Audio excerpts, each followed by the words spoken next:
S'il fallait une preuve supplémentaire de l'importance prise par le TGFC dans le football français, cette journée de détection, organisée en collaboration avec le FC Annecy, en est le parfait exemple. C'est effectivement une grosse journée pour nous.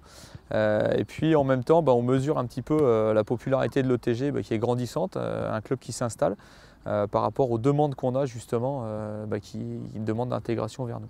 L'idée un petit peu, c'était de pouvoir proposer à des jeunes issus du département ou un petit peu plus largement de la région de pouvoir venir à la rencontre de l'ETG. Donc leur ouvrir aussi les portes du club. Et puis pour nous, d'avoir un petit peu un suivi, je dirais, sur les meilleurs joueurs qui évoluent autour de nous.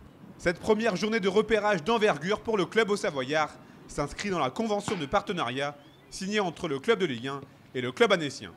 L'étroite collaboration entre les techniciens des deux clubs qui nous permet d'avoir une vue d'ensemble sur les jeunes footballeurs des deux départements, Savoie et Haute-Savoie, et essayer de détecter des futurs talents. Ce mercredi, ce sont donc près de 250 jeunes footballeurs des Pays de Savoie qui se sont retrouvés et affrontés au Parc des Sports d'Annecy pour peut-être un jour intégrer le centre de formation de l'ETGFC. Être repéré par l'ETG, montrer un bon niveau devant eux et peut-être être à l'ETG, au centre de formation et peut-être devenir pro. Parce que c'est notre rêve. On veut ça depuis toujours. On est né avec le foot et voilà. C'était super bien, il y avait 4 équipes différentes, des équipes avec des joueurs de plusieurs équipes. Après, on a fait des échauffements pendant 15-10 minutes. On a fait des matchs et voilà.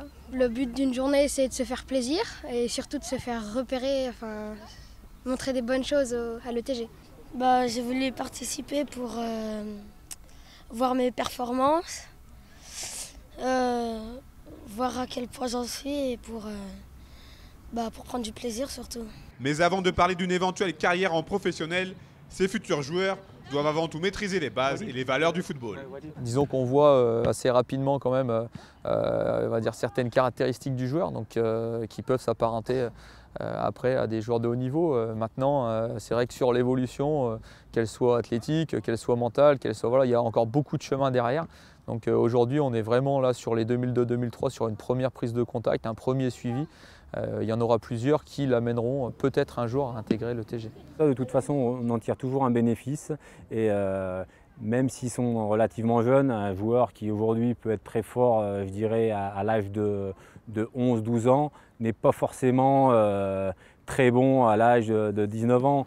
Si ce mercredi, il était question de préformation, les U19 de l'ETGFC affrontent la JOCR en 8e de finale de la Coupe Gambardella ce dimanche, signe que c'est tout le travail de formation dans son ensemble qui est performant à Évian-Tonon-Gaillard.